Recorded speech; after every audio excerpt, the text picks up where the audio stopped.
Welcome to Work in the Future, the podcast that keeps you ahead of the curve when it comes to the ways that the world of work is being transformed. I'm your host, economist and keynote speaker, Linda Nazareth. Each episode, we dive into the trends shaping tomorrow's workplace so that you can navigate it and lead it with confidence. I'm Linda Nazareth, as you know, and I'm trying something a little different with this episode of the podcast, and it's something I'll be doing every few episodes.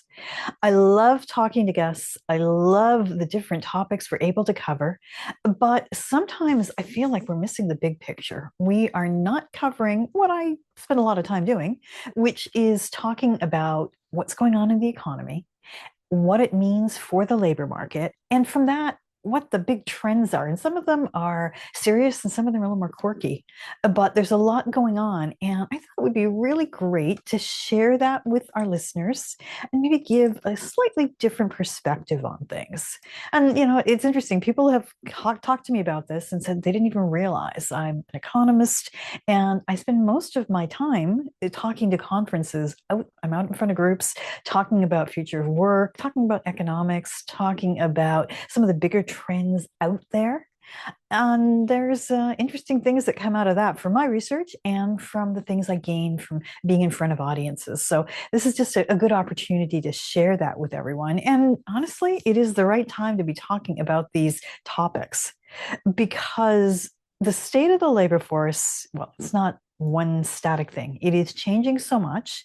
It's dependent on many things, including the state of the economy. And what we have now is not what we're going to have in 6 months or 12 months or 2 years. And 2 years is like an eternity. So I'm going to start with the macro picture. And then from there, we'll talk a little bit about remote work and about some of the maybe more offbeat stories of what's going on in terms of labor market trends. Okay, so here's the bad news. The economy is not doing phenomenally well. And I say the economy, I'm talking about the global economy, but I'm also talking about the North American economies, the US and Canada. Not a big surprise. Tariffs are going to slow down an economy. Some people may disagree, but honestly, economists I know wouldn't disagree with that. You put tariffs, you make it more difficult to trade. And of course, there's going to be an economic cost to that. And we haven't seen the worst of that yet. I do think unless something's changed, we'll see more repercussions as we go into the end of 2025 and into 2026. But we're starting to see some of the impact on the labor market. Now, the big number that everybody watches in the US is non-farm payrolls, which is the change in the number of people working in businesses in the US. And you may have heard this story. The job growth in July was pretty disappointing. It was only 73,000. That was lower than Wall Street had expected it to be. It's really lower than, I guess, the White House had expected it to be. And the other thing that was a little bit disconcerting was that the numbers for the couple of months before that were revised down. Now, it is not at all unusual to revise numbers because this is done by a survey. And as you get more employers answering the survey, which they don't do necessarily the day they get it, you get more data. So of course you go back and revise. Unfortunately, the picture we got as we saw these revisions was not great. We basically saw that the labor market was somewhat weaker than it seemed over the past few months, that we were not seeing jobs grow as much as we previously thought. And that kind of is in sync with what we've been hearing anecdotally. It seems like there are difficulties, there are pockets of the labor market that are very weak in the US. We know there's a ton of tech layoffs. So it's not surprising. And on top of that, we have the uncertainty regarding the tariffs. On top of that, we have AI changing up the game in a lot of places. So of course, there's going to be some weakness out there. So it didn't surprise me. Of course, the US government not happy with that, President Trump wanting to change the leadership at the Bureau of Labor Statistics, and we'll see what that gives us over the next few months. But again, the big picture here is we were seeing weaker job growth through the first part of this year than we had initially thought. Now, if you don't like the public sector numbers, I'm going to talk about a different survey. This is from Challenger Gray and Christmas. They're an outplacement firm, and they look at layoffs that are reported. So they're not really even doing a survey. They're just looking at what they see in the reported numbers. And what they said is, as of July, there were over 62,000 job cuts announced. Now, that's a 29% jump from June. And if you look at it year over year, it's 140% higher than was true last July. It's also higher than the post-pandemic average that we've seen over the last however many months. And the January to July figure is the highest since 2020, which is when we saw, of course, COVID layoffs.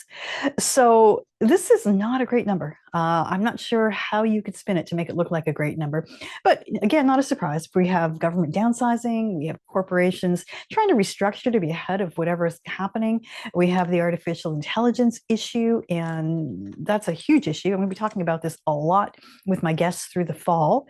But the net is that there are some job functions that can be done by AI, and companies are slowly moving in that direction, in some cases moving that direction very quickly. So not a surprise that we have layoffs way higher. Now, this is important in lots of ways, but for the topics I cover on this podcast, a lot of them are about how do we shape this workforce to be friendly to workers, because you want to attract the best workers, and how do you shape it to be in a place where it's profitable for private sector companies. I mean, how do you make the best decisions around this? A couple of years ago, there was a really tight labor market and workers probably had the upper hand. We saw a lot of changes that were probably on balance more positive to workers. Now, with the labor force, the labor market being the way it is, we, I think, are about to see the opposite. And I'll talk about that in terms of remote work coming up. But basically, we have made this big shift. And that means we're going to see some other shifts coming up. Now, I want to talk about the Canadian labor market as well. Also a soft picture there. When we got the July numbers, we saw employment was down by 40,000. Now, let's remember the Canadian workforce is about 1/10 the size of the US workforce. The month before, we'd seen a really good gain, over 80,000, 83,000. So for the 2 months, it looks a little bit better, but still it is a weak job gain picture. The unemployment rate in Canada is 6.9%. That is up slightly, but it has been going up slightly for the past several months. Also, the details of that report were generally soft. We saw full-time work going down, which is really what you have to look at if you want to get the pulse of what's going on in the labor market. The important part. I mean, it's easier to bring on part-time workers, but full-time work is where you create incomes, makes a bigger difference in terms of the overall economy. So Canada, the US, I can talk about Europe and everyone else, but it's generally a weaker labor market for workers, more of an employer's market. And again, that is going to have some ramifications. Okay, so let's talk about remote work. You have this labor market that's shifting. And yes, we have remote work becoming increasingly rare. You have all of these companies in the public sector, in the private sector, saying they want workers to come back to the office. In Ontario, where I live, actually, we had the premier saying it's time for everyone to get back to work, which I kind of took the wrong way, because I think if you're working at home, you're also working. But right now, the sentiment is very much, we want people to come back to the office. So we're going from hybrid. A lot of firms were 2 days a week to 4 days, maybe 5 days. I don't think it'll be forever. I think these things go back and forth, and we're not nearly done making decisions around this. However, there certainly is growing pains in making the hybrid model work. And even though I'm a huge advocate for allowing hybrid and remote work, I think we have to face the facts that some people, not everybody, but some people were taking advantage of this. There was some data that came out a couple of months ago from the American Time Use Survey, and it showed that full-time workers who were at the office were working over 8 hours a day, right? No surprise. They're getting paid for that, so of course they're working it.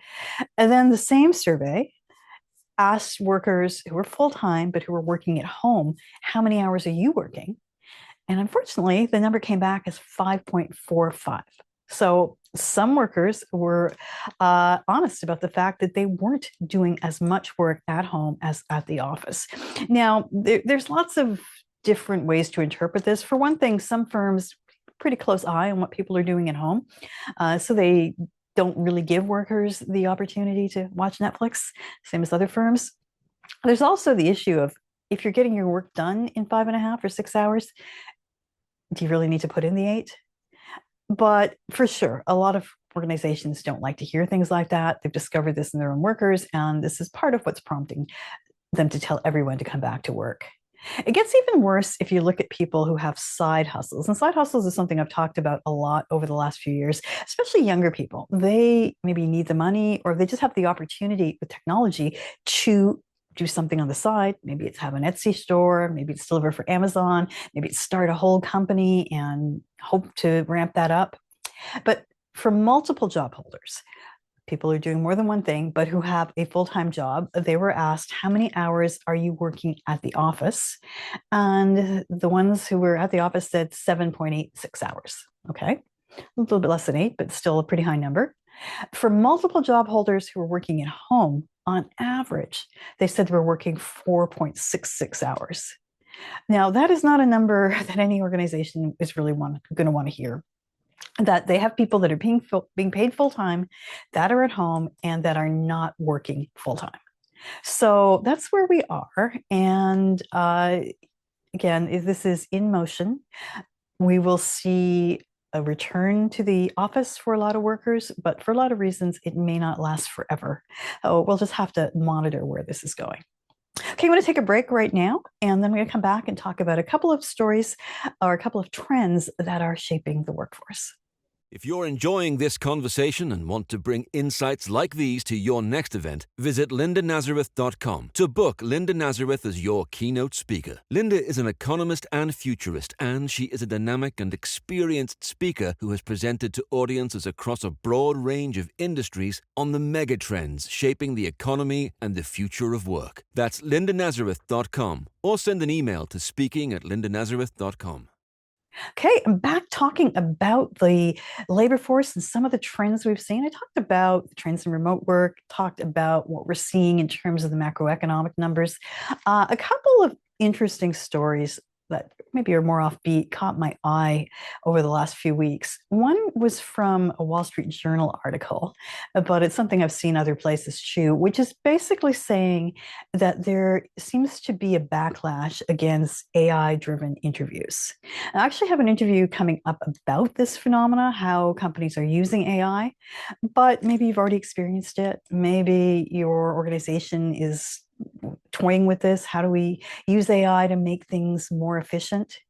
But if you have gotten any feedback on it, or if you've tried it yourself, it seems people hate this, that they want to talk to a human being. If somebody's going to assess me for a job, I want to see that person. And I actually want a person to assess me if I'm looking for work. I think that's what most people say. I don't necessarily just want AI to do it. So even though virtual interviews have become the new normal, some companies are going back and saying we should be old school, and that will give us an advantage. Cisco is one example of this. They are saying they want to bring back face-to-face meetings. McKinsey is another. They're apparently encouraging managers to meet with people face to face. And I think we'll see more of this. Maybe not at the most broad level, but pretty early in the process, because that's what workers want. Again, there's a lot to unpick when it comes to AI because we're in such an early stage of this. It's become this cycle where it's easier in some ways for workers to apply for jobs because of AI. So they're applying for more jobs. And it means there's a lot of candidates to look at. So when companies have to go through the applications, they have to use a tool. It wasn't always AI, but now it is, to try and go through them. And that causes its own problems. So we are, again, early in this process. I think we're going to go back and forth on this, but we're starting to hear stories that companies are going to go old school on this because that gives them an advantage. If people think they're meeting with human beings, they are going to think more favorably about the company. Finally, one thing I wanted to highlight is some of the stories I'm seeing on work TikTok and hearing about.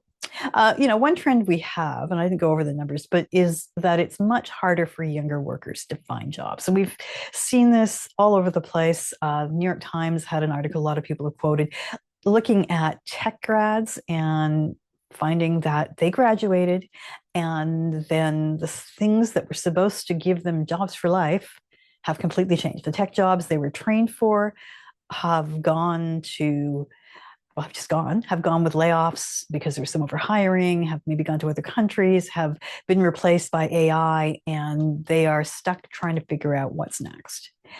Even for younger people who have jobs, there seems to be a bit of a different attitude towards them. I would say lack of loyalty, but a different way of looking at organizations.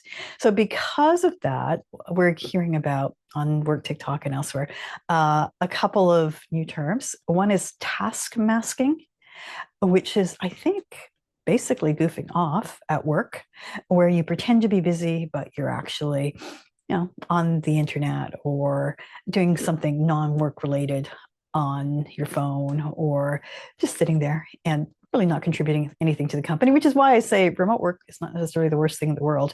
If you have task masking, that is the same thing. Another term I've heard is micro retirement, which I think is kind of the same as a vacation. But a company called sidehustles.com did a survey on this, and they said, at least in the US, 10% of Americans are planning a career break, and they're calling this micro retirements for mental health recovery, for travel or life experiences. And micro retirements actually they tend to be longer than your typical 1 or 2 week break. This is people going for 5 weeks or more. It tends to be younger people who are going this way. So 1 in 10 Gen Zs are planning a micro retirement compared to 1 in 8 millennials. I'm not sure how you do this because I wouldn't think that younger workers typically have 5 weeks off or 4 weeks off. So I would think these are people between jobs or working contracts or okay with leaving one job and going to another one. And again, from surveys, it's really hard to know whether this is actually a trend or it's something people are talking about, but it's not really different than what we had in the past. However, I do take work TikTok kind of seriously. I think you have to take it with a grain of salt, but the fact that people are there talking about their dissatisfaction, they may be the tip of the iceberg. They may be the most dissatisfied, but they're probably mirroring something else going on in organizations. So I think it's worth my while to listen to what's being said and some of what's being flagged. So that's it in terms of my update on the labor market and some of the trends. I'm really looking forward to talking to the guests I have coming up about some of these issues and other issues. But I appreciate the chance to summarize what I'm seeing out there, and I will be doing it again as this podcast goes on. So thanks for listening. I'd love to get your feedback, and let's see what happens in this labor market. Thanks for listening to Work in the Future. If today's episode sparked ideas for your organization, reach out. I would love to help you shape the future of work at your next event. To discuss your event and book me as a speaker or moderator, please visit lindanazareth.com or email speaking@lindanazareth.com. You can also visit me on Instagram at Linda Nazareth Keynote Speaker and send me a direct message there. If you did like this discussion about the future of work, please remember to subscribe to the podcast. Also, your reviews really help people to find us, so please make sure you take time to leave one wherever you get your podcasts. Thanks so much for listening. And as always, thank you to Stokely Audio for audio production.